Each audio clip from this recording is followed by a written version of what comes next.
scene 1 itself. We'll start from the beginning. So, in the first scene itself, we see that there are three witches, and they use paradoxical language of equivocation. They say that the battle is lost in one, and that fair is foul and foul is fair. And we'll see that the vocabulary of the witches will be used by Macbeth in the coming scenes. So it echoes throughout the play. Then there is scene 2 where enter King, Malcolm, Donalbain, and Lennox, and there is a bleeding captain. The scene is not very important. So there is a captain who describes the scene at the battle. So how Macbeth and Banquo, they fought very bravely against the Irish foot soldiers. And there is this is important. He emphasizes on this that, but all's too weak for brave Macbeth. This is line number 15 in Act 1, Scene 2. So everything is weak in front of Macbeth and he also says, well, he deserves that name. Deserves that name, it comes within the brackets. So Macbeth, we'll see that he'll prove contrariwise later that he does not really deserve the name Brave Macbeth, because he will become someone who's very weak, fragile. He won't be able to sleep after the deeds that he's going to commit. Then, which never shook hands nor bade, line number 21, which never shook hands nor bade farewell to him till he unseamed him from the nave to the chops. So, when you fight with someone, it is a custom that you shake hands with the other party, but Macbeth did not follow any rules. So this violent imagery where he never shook hands, he never bade farewell to him, and directly chopped the enemy from navel, like he cut the body of the enemy into two halves. So it shows the violent imagery, and Macbeth is going to repeat it later. Then he also says that fortune wasn't on Macbeth's side, yet he managed to fight the enemy as well as fortune. So in this particular scene, only this part is relevant where Macbeth is introduced as someone who is brave. Macbeth is also mentioned. Our protagonist is mentioned in scene 1 as well, where the three witches devised to meet with Macbeth. They say there to meet with Macbeth. And this is for the first time that we get to know who is Macbeth. So he's a brave soldier who, because of whom the King of Scotland, that is Duncan, is able to win the battle. Then again, this is the description of the battle. Then the worthy Thane of Ross. So there's another Scottish lord who enters. Now remember, Thane is an equivalent to an earl. They are Scottish lords. You can consider them soldiers. So someone who holds rank, and Macbeth is Thane of Glamis. Then the king gets to know that Thane of Cawdor has deceived them. So he says that since Macbeth has fought very bravely for us, so pronounce his present death. This is line 65, where he says, go pronounce his present death, and with his former title greet Macbeth. So now Macbeth was already the Thane of Glamis. Now he is to become the Thane of Cawdor too. You'll see why this line is important. Macbeth is going to say that, why do you dress me in borrowed robes? So the title does not belong to him presently, but the king has already decided. So maybe witches overheard Duncan say that the Thane of Cawdor is going to die. He has received death sentence, and now the title of Thane of Cawdor goes to Macbeth. Then King says that what he had lost, noble Macbeth had won. Now, lost in one, which the language that witches use, it marks the whole direction of the play. So they say that when the battle is lost in one, again here King says, what he has lost, noble Macbeth has won. So the statement, echo of the witches' statement, same vocabulary is used, and lost in one, again contradictions. Uh, this will repeat too. Macbeth will, with Duncan's death, Macbeth would gain the title. So with Go pronounce his present death, and with his former title, Great Macbeth, and this is going to repeat too when the situation will change. Macbeth, okay, look. So currently, Macbeth is Thane of Glamis, and after the death of Thane of Cawdor, he will become the Thane of Cawdor too. And later on in the play, with the death of King Duncan, he will become the King of Scotland. So he's going to get dressed in another borrowed robes. Then Act 1, Scene 3. Here, this isn't very important, the first page, where they say that like a rat without a tail. So it is a belief that witches could transform into rats. If you choose to write a paper on the three witches, then you may go through this scene. Otherwise, it's not very important. Then they say, I'll give thee a wind, as in they can raise storm, the supernatural element, they can go against nature. Now, you may notice that Shakespeare is classified as an Elizabethan era writer, but he's more of a Jacobean playwright because most of his plays, including Macbeth and other famous plays, were written in Jacobean era. Jacobean era as in under the reign of King James. And it's interesting to note what King James had to say about witches. So, according to him, I'm quoting King James, he says, they, that is witches, can raise storms and tempests in the air, either upon sea or land, though not universally in such a particular place and prescribed bounds as God will permit them to trouble. So, according to him, there are places, there are heathen areas where the witches have power to raise storms. But there is another person of the same era, Scott. He says that he calls such people faithless. That how can they believe that someone other than God can raise storms, can control nature? So now you know that what King James believed, and Shakespeare, being someone who wrote under King James because he was his king, so Shakespeare probably believed in witches too. Then you may skip a line or two, go to line number 16, 17, 18. Line number 18 where they say, I'll drain him dry as a hay. Here they're talking about a sailor whose wife they met and who refused to give them chestnuts. But now the tone shifts. Now I'll drain him dry as hay. This could mean that this could be a sexual connotation. So the witches procure men and women barren, as in they take away the seed of generation.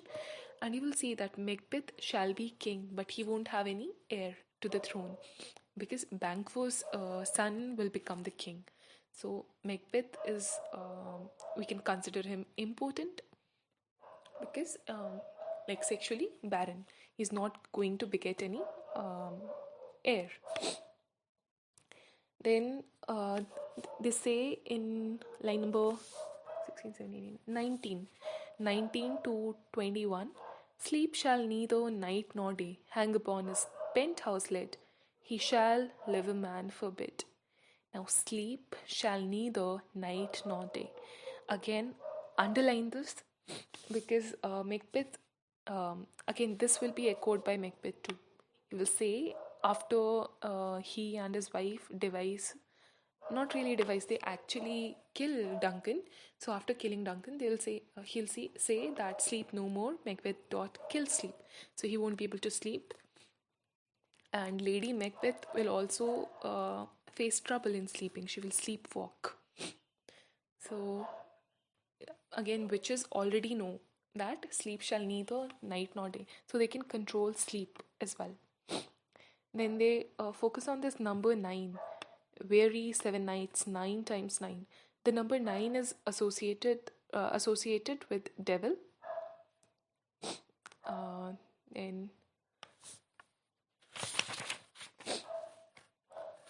then Macbeth enters. There is a drum, a drum. The three witches. The third witch says a drum, a drum. So in Elizabethan era, the stage used to be bare, and the entry of someone royal would be introduced with a drum. So whenever there was a drum, uh, it indicated that someone of a higher rank has entered. So now that person is Macbeth and Banquo. Then all the three weird sisters say together, the three weird sisters hand in hand. Now it's interesting to note that why would they call themselves weird? Now the word weird also means strange or queer, Queer. So underline it. We'll go back to this. Why they call themselves the weird sisters. Then again, they focus on the number 9, thrice to 9 and thrice to 9, and thrice again to make up 9. The magical association with the number 9. Then thou shalt enter Macbeth and Banquo. Macbeth says, so foul and fair a day I've not seen. Again, echo of the first, the lines said by the three witches. Fair is foul and foul is fair. Then Banquo says, so Forest is a town. They're in a isolated land, and they see the witches. And Banquo, he interrogates. He's like, who are you, so withered and so wild in their attire, that look not like the inhabitants of the earth, and yet are on it? Live you, or are you aught that man may question? You seem to understand me, by each at once her choppy finger laying upon her skinny lips. You should be women, and yet your beards forbid me to interpret that you are so. So this is interesting. Uh, After seeing the witches, the first thing Macbeth says is, speak if you can, what are you? So Macbeth wants them to speak. On the other hand, Banquo is he's analyzing them. He wants to know what exactly they are. He does not want them to speak. Rather, he wants to understand them, to analyze them. Then this line is important. He says, you should be women, and yet your beards forbid me to interpret that you are so. So the sexuality of the witches is ambiguous. They are probably queer, androgynous. So andro means man, and gyne, as you know, it means female. So and the term androgynous is a combination of male and female, andro and gyne. So it means someone who, who cannot be classified as either male or female. So elements of both the sexes, androgynous. And there are writers like Adrian Rich. You can read their poems. Then, and also in Elizabethan era, mostly when you imagine, okay, if I tell you that draw a witch, you're probably going to sketch a woman. Same goes for nurse, witch, nanny. You imagine that it has to be a woman, but in the era Shakespeare was writing in, there were male witches too, and here it's ambiguous. We don't know whether the witches are male or female because they have beards, but they call themselves the three weird sisters, so they are women, but they have beards, so maybe they are androgynous. So I'll send you something on queer literature, on LGBTQ community. So that's it about the witches. Then the three witches say, all hail Macbeth, hail to thee, Thane of Glamis. we already know that Macbeth is Thane of Glamis because that is the title that he has inherited from his father. After the death of his father, he became the Thane of Glamis. Then the second witch says, "All hail Macbeth, hail to thee, Thane of Cawdor." Hail means it's a form of salutation. So, Thane of Cawdor, we already know that the Thane of Cawdor was he betrayed King Duncan. So now Macbeth is supposed to become the Thane of Cawdor, but Macbeth does not know it yet. Then they say, "All hail Macbeth, that shalt be king hereafter." This will kindle a desire to become a king. Macbeth will. This will change these lines. These three lines will change the life of Macbeth. So Thane of Glamis. This gives Macbeth that yeah they know about my past. Then Thane of Cawdor. That is his immediate future. He will believe in what the witches say after he's given the title of Thane of Cawdor, and he'll plan to kill the king in order to become the king hereafter. Then Banquo says, "That good sir, why do you start and seem to fear?" Because now Macbeth is completely shaken. So things that do sound so fair. So according to Banquo, these things sound fair. They are in your favor. So why do you sound so afraid? And here again, fair. Remember, fair is foul and foul is fair. So things that do sound so fair, they are actually foul.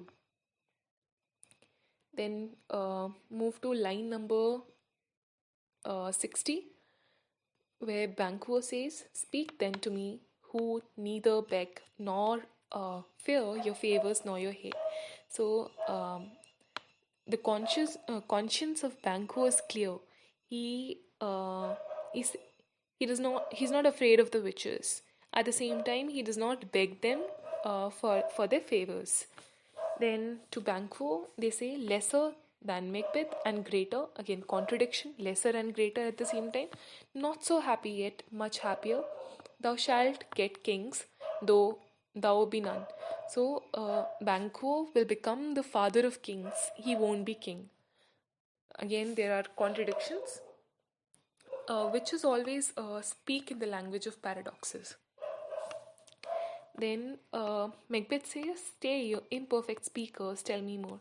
He has the hunger. He has the hunger to know more. He wants them to stay and like make everything clear to him because what they just told him, it's a big deal for him because he to become a king. That is something everyone desires. Then the witches vanish. Uh, Macbeth says, "Would they had stayed." So he expresses his wish that he wishes them to stay for longer. Then Banquo is somewhat conflicted. He feels that this is unreal. So he says, "Have we eaten on the insane root?" So he feels that they are high. They are high on something. Maybe they have eaten something. So this reminds me of lotus eaters from Ulysses when they eat. And even there's this documentary that I recently watched on mad honey in Nepal. So when you have that honey, you become high, and people call you mad. So according to Banco, the two have probably eaten something that has like intoxicated them, something which causes insanity. Now Macbeth says, "Your children shall be kings. Banquo, you shall be king." Then the two soldiers are sent by Duncan. The two messengers, Ross and Angus, they call Macbeth Thane of Cawdor. This is in line number 106. He says that Duncan sent me and he said that he bade me from him call thee Thane of Cawdor, in which edition hail most worthy Thane. Now, the earlier Thane of Cawdor was MacDonald. He proved to be a traitor. And um, now you notice that Macbeth says Uh, the Thane of Cawdor lives. Why do you dress me in borrowed robes?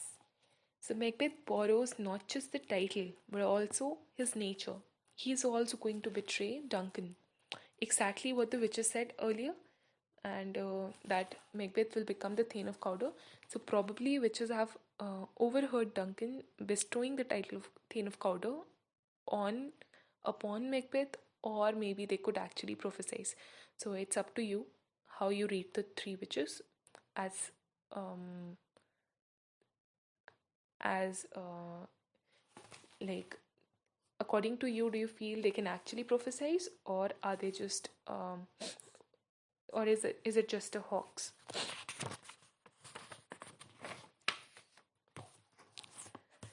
Then Macbeth says it in an aside. Now, aside is different from soliloquy. So, soliloquy, uh, it's derived from the word solo. Solo means one. So, when there is only one person on stage, that is soliloquy. And aside is when there are a number of people on stage, but you choose to speak, you choose to stay aside and speak to yourself. We'll continue this. Okay, let's finish this scene at least. So here Macbeth goes aside and says the greatest is behind. So now I'm Glamazon Thane of Cawdor and the greatest is behind. So I'm going to become the king as well. So his mind is set in the direction that witches wanted it to be in. Then Banquo says, and oftentimes to win us to our harms, the instruments of darkness tell us truths. Win us with honest trifles to betray in deepest consequence. So Banquo can see through their plans, and now here Macbeth again in an aside he says that as happy as prologues to the swelling act. Now this is a pregnant image suggesting growth and also has sexual connotations which were often exploited by Shakespeare.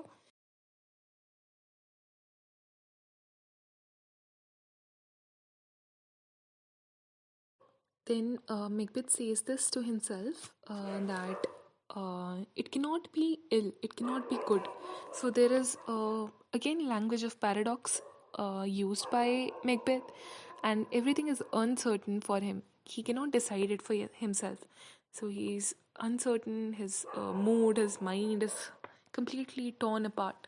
So he does not know whether what the witches said was good for him or bad for him, and it is not until he meets Lady Macbeth that he'll be able to decide what he's going to do. Then skip a line of you again. Macbeth's another aside where he says, "If chance will have me king, why chance me crown me without master?" So he decides to not work on becoming a king, but Lady Macbeth will brainwash him. She'll manipulate him into becoming into murdering King Duncan. And this line, Banquo says, like our strange garments. Remember what Macbeth says, why are you dressing me in borrowed robes? So the idea of clothes, this imagery is used throughout the play. And now titles are seen as clothes. So clothes which we feel uncomfortable. For example, when you wear your t-shirt and pajamas, you're comfortable. But when you wear something for the first time, you buy a new cloth, or maybe you try your sister's clothes or your brother's clothes for the first time, they won't fit you perfectly. So here, this imagery of clothes is employed by Shakespeare. Then scene 4, act 1 scene 4 will start tomorrow. For now, read the play for yourself and let me know if you have any doubts. Have a good day.